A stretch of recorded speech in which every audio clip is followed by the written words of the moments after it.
Hello दोस्तों, welcome to sleepy classes. दोस्तों आज हम pre mix science and technology के अंदर 5 क्वेश्चन करने वाले हैं। जो भी इंपॉर्टेंट टॉपिक है, जो हमें लगता है कि भाई ये यूपीएससी ज़्यादा इसके ऊपर फोकस कर सकता है, वही 5-19 टॉपिक में से हम क्वेश्चन बनाते हैं। तो आज यहाँ पे क्वेश्चन करेंगे दोस्तों। टॉपिक कौन कौन से हैं? क्रायोजेनिक, सेमी क्रायोजेनिक न्यूज़ में है, मंगलयान का अभी आपको रिसेंटली न्यूज़ में आया, अल्ट्रावायलेट ABC बेसिक्स है एंड न्यूज़ में हमेशा रहता है ये। देन कामकाजी ड्रोन न्यूज़ में है, IRNSS ये भी न्यूज़ में है। तो पांचों के जो टॉपिक है न्यूज़ में है, तो उनके ऊपर बात होगी। क्वेश्चन क्या क्या है? आप बहुत से बच्चे कहते हैं कि भाई हमें पहले करने हैं, कि आप ने ठीक है आपने बाद में डिस्कस कर रहे हो तो आंसर बता रहे हो, लेकिन हमें पहले करने, तो आपके लिए ऑफर है। यहाँ पे आपको क्वेश्चन दिख रहे हैं क्रायोजेनिक सेमी क्रायोजेनिक बेस के ऊपर, तो यहाँ पे आप स्टॉप करके अभी अपना आंसर निकाल सकते हो। दूसरा क्वेश्चन है मंगलयान के ऊपर, यहाँ पे भी इसको आप स्टॉप करके अपना आंसर यहाँ पे निकाल सकते हो।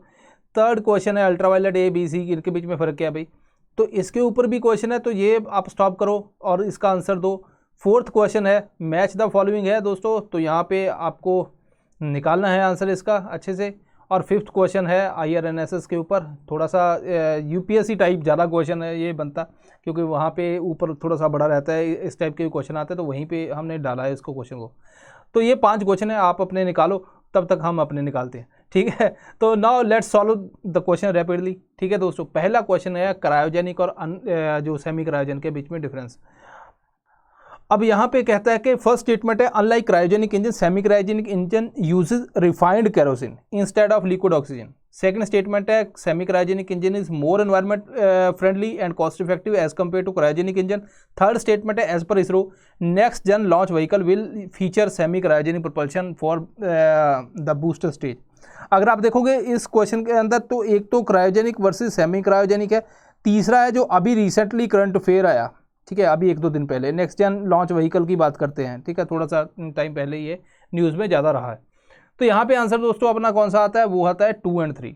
अब आपके मन में आएगा कि फर्स्ट क्यों गलत है, तो मैं आपको बताता हूँ। यहाँ पे ऑक्सीजन नहीं, यहाँ पे हाइड्रोजन आना चाहिए था, ठीक है। अब बात करते हैं इसके ऊपर। अब देखो क्या हुआ कि हमने क्रायोजेनिक इंजन की बात की। क्रायोजेनिक के अंदर हम क्या करते हैं कि liquid hydrogen as fuel and liquid oxygen as oxidiser, ये दोनों चीज़ें यूज़ करते हैं।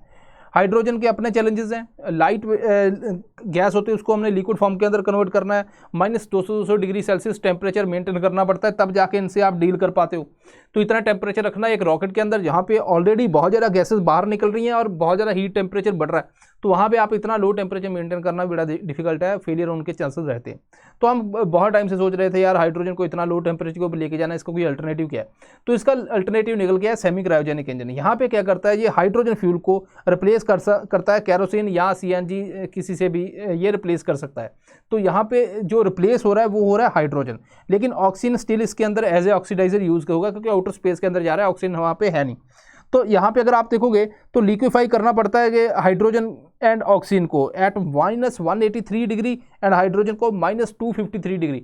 तो ये बहुत ही ज़्यादा लो टेम्परेचर आपको मेंटेन करना पड़ता था। अब हमने केरोसिन से लेट से हमने रिप्लेस कर दिया। एक तो आपको इतना टेम्परेचर मेंटेन करने की जरूरत नहीं है, रिफाइंड केरोसिन आप नॉर्मल टेम्परेचर के ऊपर मेंटेन कर सकते हो। दूसरा, ये कम स्पेस कवर करता है, तो इससे आप और ज़्यादा फ्यूल को वहाँ पे डाल सकते हो।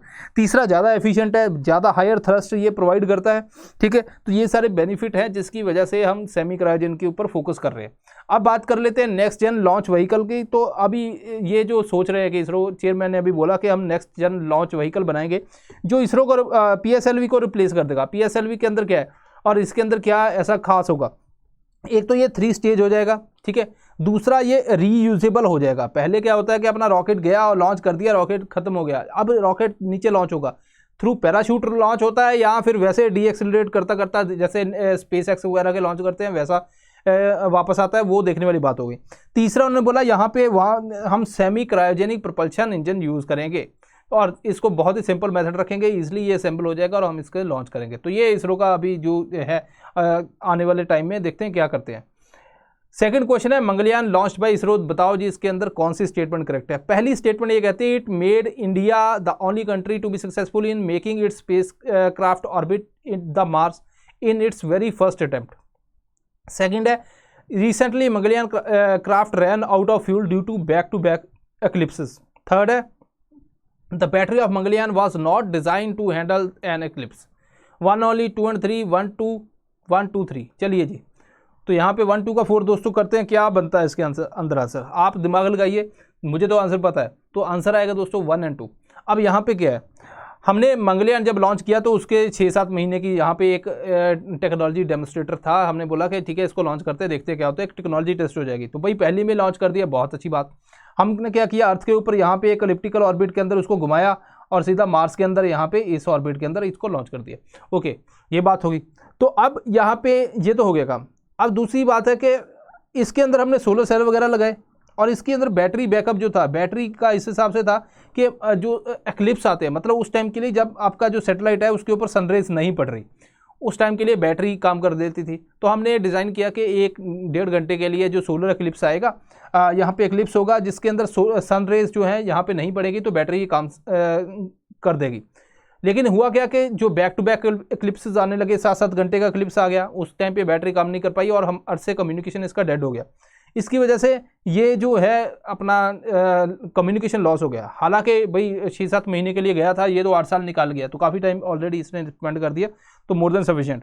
थर्ड कहता है कि battery of Mangalyaan was not design to handle eclipse. Eclipse handle के लिए बैटरी डिज़ाइन थी 1 घंटे के लिए, बट वो ज़्यादा बैक टू बैक आ गए, जिसकी वजह से ये दिक्कत हमें देखने को मिली। ओके, तो ये सारी बातें। इसके अंदर बहुत से इंस्ट्रूमेंट भी यूज़ किए थे उस टाइम के ऊपर। एटमॉस्फेरिक स्टडी के लिए मीथेन सेंसर था, देन एनवायरमेंटल स्टडी के लिए मेन का था, then surface imaging, colour camera वगैरह। बहुत ज़्यादा इंपॉर्टेंट नहीं है, बट बता दिया तो एक बार ध्यान थोड़ा सा रख लेना।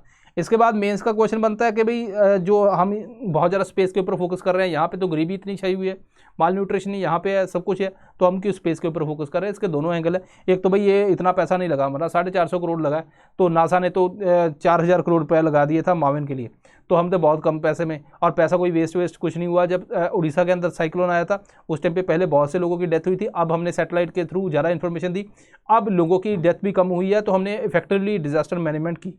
इसके बाद फर्स्ट अटैम्प्ट के अंदर हमने किया है, तो कोई और कर नहीं सकता, नहीं कर सकता है, मतलब किसी ने अभी तक किया नहीं है, है ना, ये ठीक है। और वो ज़्यादा एरोगेंस होगी थी, ठीक है। अब इसरो ने भाई रेपुटेशन है एक बढ़ती है, सॉफ्ट पॉलिसी आपको पता है कि इंटरनेशनल रिलेशन के अंदर कितना अच्छा काम करता है ये। बाकी कंट्री भी कहती है भाई हमारा भी एक आधा लॉन्च कर दो, तो उससे पैसा आता है हमारे पास। क्रिटिसिज्म क्या है आपको पता है, यहाँ पे हर एक चीज़ आपको देखने को मिलेगी। इंडिया के अंदर डाइवर्स कंट्री है, यहाँ पे आपको माल न्यूट्रिशन मिलेगी, अमीरी भी मिलेगी, गरीबी भी मिलेगी, ठीक है। इसके अलावा इलिप्टिकल ऑर्बिट है, तो बहुत ज़्यादा अगर आप देखोगे इलिप्टिकल है तो यहाँ पे थोड़े टाइम के लिए पास में रहेगा, ऑब्जर्व क्या करेगा, उसके बाद ज़्यादा टाइम ये दूर ही रहेगा। मी टू मिशन इन्होंने बोला कि भाई नासा ने लॉन्च किया तो हम भी करेंगे, है ना। तो ये सारी चीज़ें हैं जिसकी वजह से इन्होंने बोला कि भाई मत करो, ठीक है। तो दोनों एंगल आपको मिल गए, मेंस के लिए कोई बात नहीं। अब मिशन रेड प्लेनेट मैंने आपको बता दिया कैसे लॉन्च हुआ, ये सारा यहाँ से गया और इधर लॉन्च हो गया, चलो ये पिक्चर भी मिल गई हमें। अब तीसरा क्वेश्चन है, ultraviolet A and B rays from sun are transmitted through our atmosphere and almost all ultraviolet C filtered by ozone layer. Second ये कहता है ultraviolet A rays can only reach the outer layer of our skin or epidermis and can cause sunburn and are also associated with skin cancer. Third कहता है ultraviolet B rays can penetrate the middle layer of skin or dermis and can cause aging of skin cells and indirect damage to cells DNA. 1 only 2 and 3 1 3 all of the above.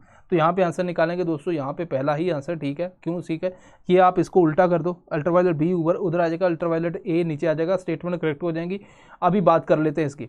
अभी देखो CSIR ने क्या किया, एक disinfection system corona के time पे बनाया कि अल्ट्रावायलेट सी से डिसइंफेक्ट करेंगे। उन्होंने बोला कि भाई ठीक है, हम यहाँ पे पार्लियामेंट के अंदर भी लगा देंगे जिससे जो हम कोरोना वायरस को मार सकें। ये ऐसी काफ़ी ज़्यादा इसके ऊपर चर्चा चली, ऑडिटोरियम हॉल मॉल वगैरह यहाँ पे ये इसको यूज़ करेंगे।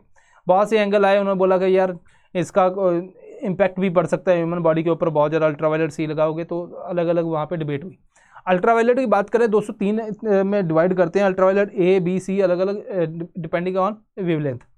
अगर हम ये देखें तो यहाँ पे एक और पिक्चर दिखाता हूँ आपको। अल्ट्रावायलेट ए देखो 5% फिल्टर 95% अर्थ के ऊपर आ जाती है, बी जो है अराउंड 5% अर्थ के ऊपर आ जाते हैं, सी जो ऑलमोस्ट 100% जो है ओजोन उसको रोक देती है।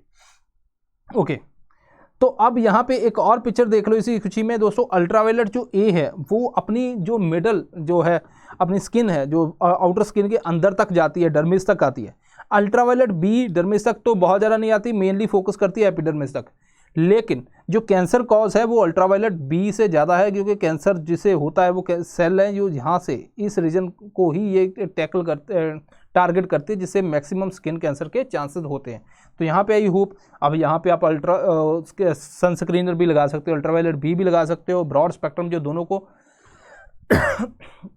रिफ्लेक्ट कर देता है। ठीक है जी, तो ये सारी चीज़ें हैं जो आप जहाँ पे आपको पता होनी चाहिए।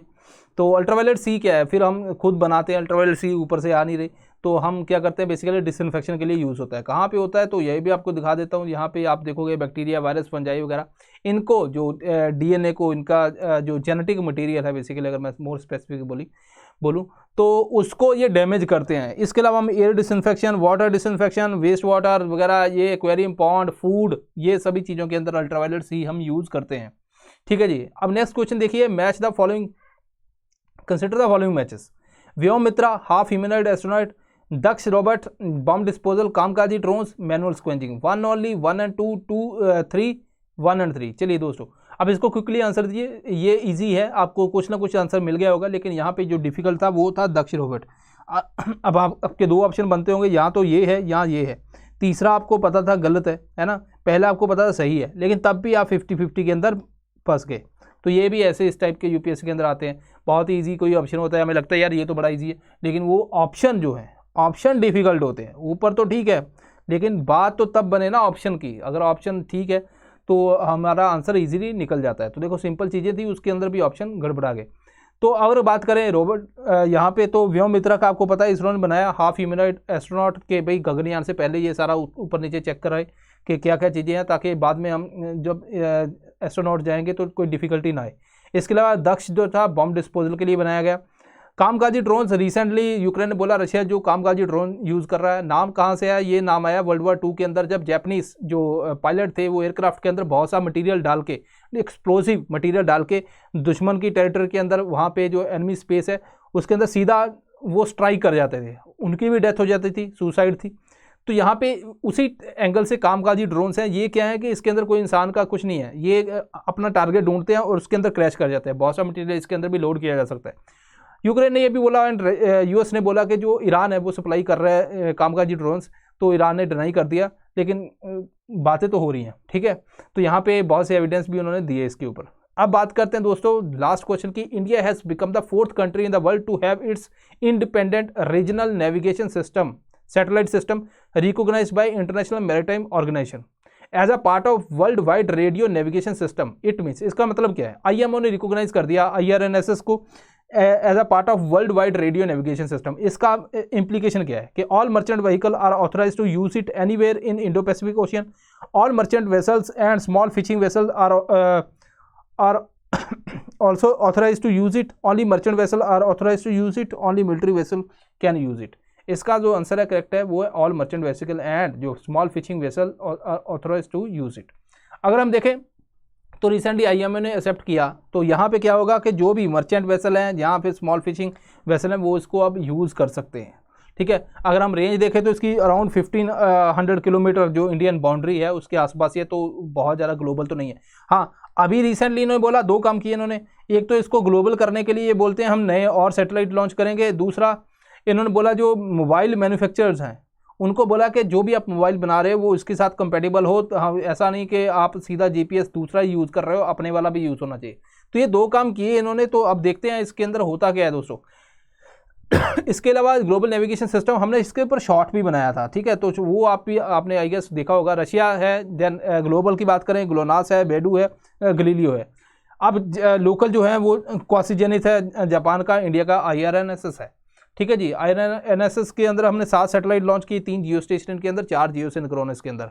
2 टाइप की ये सर्विस प्रोवाइड करता है, एक स्टैंडर्ड जो सभी यूज़ कर सकते हैं, दूसरे रिस्ट्रिक्टेड जो लिमिटेड जो सिक्योरिटी एजेंसी वगैरह ही यूज़ इसको करती हैं। होपफुली कि आने वाले टाइम के अंदर हम इसका काफ़ी यूज़ कर पाए।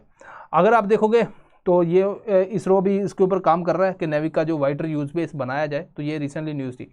इसके साथ साथ दोस्तों बहुत से जो हमारी टेस्ट सीरीज़ हैं, जैसे कि आपको पता है कि टेस्ट देना बहुत इंपॉर्टेंट है एग्ज़ाम से पहले। ठीक है, एग्ज़ाम के दिन तो सभी देते हैं, तो एग्ज़ाम से पहले जितने टेस्ट दोगे उतना बेनिफिट है। 30 टेस्ट हैं यहाँ पे। फंडामेंटल टेस्ट होने चाहिए क्योंकि बेसिक का पता चलता है, एडवांस टेस्ट है, देन फुल लेंथ टेस्ट है, डिटेल्ड वीडियो डिस्कशन है जो बहुत इंपॉर्टेंट होती है, क्योंकि वीडियो के अंदर हमें 4 चीज़ें और देखने को मिलती है। अगर इसकी आप PDF डाउनलोड करोगे, उसके ऊपर आप पढ़ लोगे तो आपका हो गया। बट जब आप वीडियो देखते हो तो आपको पता चलता है कि किस क्वेश्चन को किस तरह देखना है हमें, है ना। तो ये सारी एंगल है, एक दो बातें हमारे मुंह से ऐसे निकल जाती हैं कि जो और एक्स्ट्रा होती हैं, जो आपको बेनिफिट दे जाती हैं। तो इसके लिए दोस्तों आप यहाँ पे कोड यूज़ कर सकते हो प्रीलिम्स 2023, तो यहाँ पे आपको डिस्काउंट मिलेगा। इसके अलावा बहुत से बच्चों को बोलते हैं कि भाई मटेरियल तो है, तो हमें अब आगे क्या करना है, मेंटरशिप चाहिए। तो यहाँ पे मेंटरशिप एंड टेस्ट सीरीज दोनों का कॉम्बिनेशन भी बनाया गया है। यहाँ पे एकेडमिक होगी, स्ट्रेटजी कैसे बनानी है उसके ऊपर आप कॉल करोगे, वो रिप्लाई करेंगे, आपका पूरा जो स्टडी जो टाइम टेबल है वो पूरा बना के देते हैं। तो यहाँ पे भी डिस्काउंट है, आप प्रीलिम्स 2023 यूज़ करोगे। इसके अलावा अगर आपने टेस्ट सीरीज नहीं लेनी, मेंटरशिप प्रोग्राम वैसे आप ले सकते हो। यहाँ पे भी कंसेप्चुअल क्लैरिटी गाइडेंस प्रॉपर आप फ़ोन करोगे वो सारा आंसर देंगे। तो यहाँ पे भी जो आपके क्वालिफाइड कैंडिडेट हैं उनसे आपकी बात करवाई जाती है।